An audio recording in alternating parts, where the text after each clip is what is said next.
So hey guys, welcome back to the new vlog. My name is Manish and I hope you all are doing absolutely fine.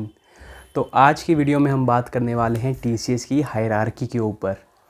तो देखो, जब भी आप किसी organisation को join करते हो तो आप लोगों को ये रहता है यार कि मेरा प्रमोशन कितने सालों के बाद होगा, कि कितने सालों में मैं ITA बनूंगा, कितने सालों में मैं कंसल्टेंट बनूंगा। तो आज की वीडियो में हम इसी बारे में बात करने वाले हैं। सो गाइस, इस वीडियो में मैं बात करने वाला हूँ एकदम, आप अगर TCS को ज्वाइन करते हो तो आप किस डेजिग्नेशन में होंगे और सालों सालों में आपका क्या क्या प्रमोशन होता रहेगा, ये सब मैं इस वीडियो में बात करने वाला हूँ।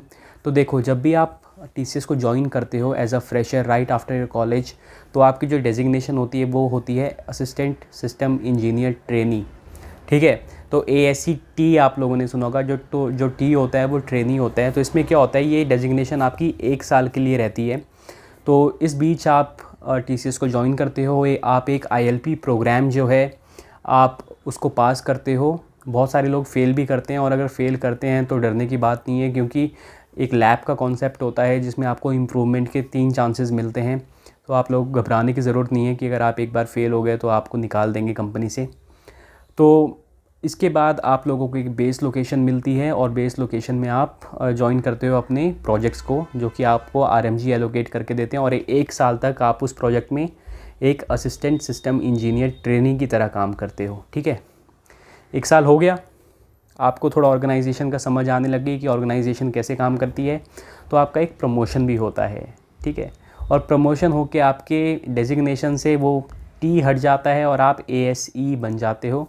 और ASC जो है वो होता है असिस्टेंट सिस्टम इंजीनियर। ठीक है, तो आप एक असिस्टेंट सिस्टम इंजीनियर बन गए, और आपकी एक हाइक भी होती है इस दौरान, जिसको फाइनल एनिवर्सरी कंप्लीशन बोलते हैं। ठीक है, फाइनल एनिवर्सरी कंप्लीशन, तो आपकी एक हाइक भी होती है। वो हाइक कितनी होती है, क्या होता है, मैं सैलरी के ऊपर एक अलग से वीडियो बनाने वाला हूँ, तो आप प्लीज़ आप उसको भी देखिएगा। जस्ट इस वीडियो के बाद ही वो वीडियो मैं बनाने वाला हूँ सैलरी के ऊपर। ठीक है, तो इस वीडियो में हम सिर्फ बात करने वाले हैं डेजिग्नेशंस के ऊपर। ज्वाइन किया आपने ASCT, 1 साल बाद आप बन गए ASE। तो ये सबका जो है, ये आपका सबका इक्वल एक अप्रेज़ल और इक्वल आपका प्रमोशन होता है। इसमें परफॉर्मेंस से रिलेटेड कुछ भी नहीं होता। इनफैक्ट 2 साल तक आप सबका प्रमोशन सेम लेवल पे होता रहता है। ठीक है, तो आपको कंपनी में 1 साल पूरा हो गया, आप ASCT से आप ASE बन गए। अब अगले प्रमोशन की जो बारी होती है वो होती है 2 साल के कंप्लीशन पे। ठीक है, तो 2 साल बाद आपके डेजिग्नेशन से ASE में से एक A हट जाता है और आप SE बन जाते हो, सिस्टम इंजीनियर। ठीक है, तो जैसे जैसे आपकी रोल्स एंड रिस्पॉन्सिबिलिटीज़ भी बढ़ती रहती हैं आपकी प्रमोशन के साथ साथ, तो ASCT से इतना कुछ ज़्यादा एक्सपेक्टेशंस नहीं होती। सिमिलरली गोज़ फॉर ASE से भी इतनी ज़्यादा एक्सपेक्टेशंस नहीं होती हैं आपकी टीम लीड को या आपके मैनेजर को। वो होता है बस थोड़ा बहुत काम करते रहो, सीखते रहो कि क्या हो रहा है क्या नहीं हो रहा। पर इसका मतलब ये नहीं कि अगर आपकी प्रोजेक्ट मैनेजर्स आपसे कुछ एक्सपेक्ट नहीं कर रहे तो आप काम भी नहीं करोगे, वो आपके ऊपर है। यू कैन एक्सेल ऑल्सो, उससे क्या होगा, आपको रेटिंग्स अच्छी मिलेंगी। ठीक है, तो आपका 2 साल पूरा हो गया और आप बन गए सिस्टम इंजीनियर। सिस्टम इंजीनियर आप लोग बनते हो, तो ये एक बहुत ही एक क्रूशियल एक पीरियड होता है सिस्टम इंजीनियर का, क्योंकि मैंने देखा है बहुत सारे लोग सालों साल तक सिस्टम इंजीनियर ही रहते हैं, और कुछ लोग जो हैं वो 1-1.5 साल के अंदर ही सिस्टम इंजीनियर के नेक्स्ट लेवल पे पहुंच जाते हैं। ठीक है, तो हम लोग यहाँ बात करने वाले हैं एक नॉर्मल क्राइटेरिया होता है, एक नॉर्मल पीरियड जो 85 to 90% ऑफ एम्प्लॉयज़ जो हैं वो सिस्टम इंजीनियर रहते हैं, वो है 3 से लेकर 4 साल। ठीक है, तो आइडियली तो वैसे आपका नेक्स्ट प्रमोशन आपके 4 इयर्स पे होता है। ठीक है, पर ये हमेशा डिले होता रहता है। कभी आपके मैनेजर आपको बोलेंगे कि due to some financial constraint of the project हम लोग आपका प्रमोशन नहीं कर पा रहे हैं, और या तो आपको बोलेंगे कि कॉर्पोरेट लेवल पे रुका हुआ है। ठीक है, तो क्वार्टर बाय क्वार्टर आपका डिले होता रहेगा, तो 1-2 साल तो 1 साल तो ऐसे ही निकल जाता है। ठीक है, तो आप मान के चलिए कि जब आपको 5 साल हो जाएंगे तो आपको एक ITA बन जाना चाहिए। ITA की फुल फॉर्म है इंफॉर्मेशन टेक्नोलॉजी एनालिस्ट। ठीक है, तो आपको TCS में 5 साल हो गए, तो देखते हैं एक बार पीछे से कि आपने क्या क्या डेजिग्नेशंस आप पार कर चुके हो।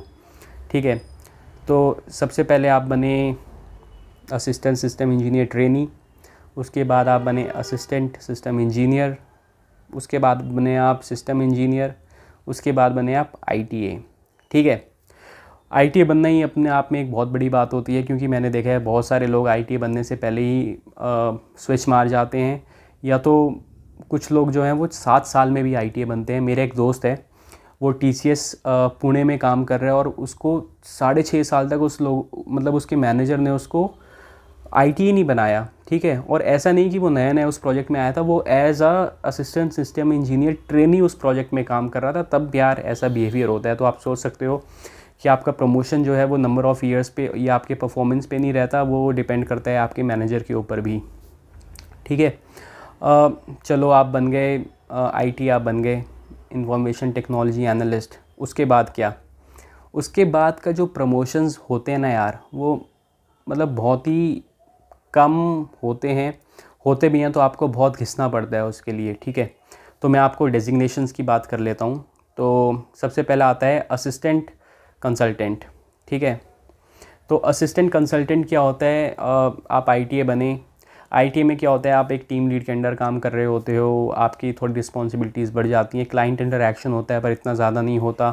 पर असिस्टेंट कंसल्टेंट में क्या होता है कि आपको थोड़ा क्लाइंट इंटरैक्शन भी करने देते हैं, ठीक है।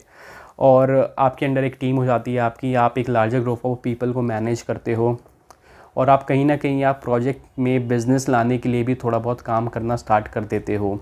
तो ये काम हो गया आपका असिस्टेंट कंसल्टेंट का, ठीक है। और असिस्टेंट कंसल्टेंट आप बन सकते हो अराउंड 8 से 10 साल के बीच में, अगर एक आइडियल सिनेरियो हम लेके चलें तो, ठीक है। चलो आप असिस्टेंट कंसल्टेंट भी बन गए, मुबारक हो आपको। अगर आप इतना देर तक 10 साल तक अगर आप एक ही कंपनी में काम करना चाहते हो तो असिस्टेंट कंसल्टेंट की डेजिग्नेशन तक आप 10 साल तक की एक्सपीरियंस में पहुंच जाओगे, या आपको पहुंच जाना चाहिए। उसके बाद क्या? उसके बाद आता है एसोसिएट कंसल्टेंट, ठीक है। एसोसिएट कंसल्टेंट आप मान सकते हो, आप 13 से 15 साल के बीच में आप एक एसोसिएट कंसल्टेंट बन सकते हो, अगर सब कुछ ठीक रहा तो, ठीक है। और इसमें क्या है, इसमें वही आपकी रोल्स एंड रिस्पॉन्सिबिलिटीज़। तो यार देखो, मैंने देखा है कि एक आईटीए भी एसोसिएट कंसल्टेंट के लेवल का काम कर रहा है, और एक एसोसिएट कंसल्टेंट भी सिस्टम इंजीनियर के लेवल का काम कर रहा है, ठीक है। तो इस ऑर्गेनाइजेशन में स्पेशली टीसीएस में आप लोगों को एक काम के लेके आपको एक एम्बिग्यूटी तो हमेशा रहती है कि क्या काम मिलने वाला है और क्या काम नहीं मिलने वाला, ठीक है। तो सोचो 15 साल आपको हो गए और आप एसोसिएट कंसल्टेंट बन गए हो। उसके बाद आप कंसल्टेंट बनोगे, ठीक है। और कंसल्टेंट की भी थोड़ी रोल्स एंड रिस्पॉन्सिबिलिटीज़ बढ़ जाती हैं। जो रोल्स एंड रिस्पॉन्सिबिलिटीज़ हैं वो आप लोग जो आपका रोल डिफाइंड होता है उसमें एक पीडीएफ होती है, ठीक है। तो आप एक पीडीएफ डाउनलोड कर सकते हो जिसमें कि जो डिफरेंट रोल्स हैं ऑर्गेनाइजेशन में, उसकी रोल्स एंड रिस्पॉन्सिबिलिटीज़ और आपका क्या लेवल होना चाहिए, L1 L2 L3 E1 E2 E3, वो सब कुछ गिवन होता है। तो आप उस पीडीएफ को डाउनलोड करके भी देख सकते हो, ठीक है। कंसल्टेंट बन गए। कंसल्टेंट के बाद क्या आप प्रिंसिपल कंसल्टेंट बन सकते हो, अगर आपकी इच्छा है और भगवान ने आपका साथ दिया तो आप बन जाना भाई प्रिंसिपल कंसल्टेंट।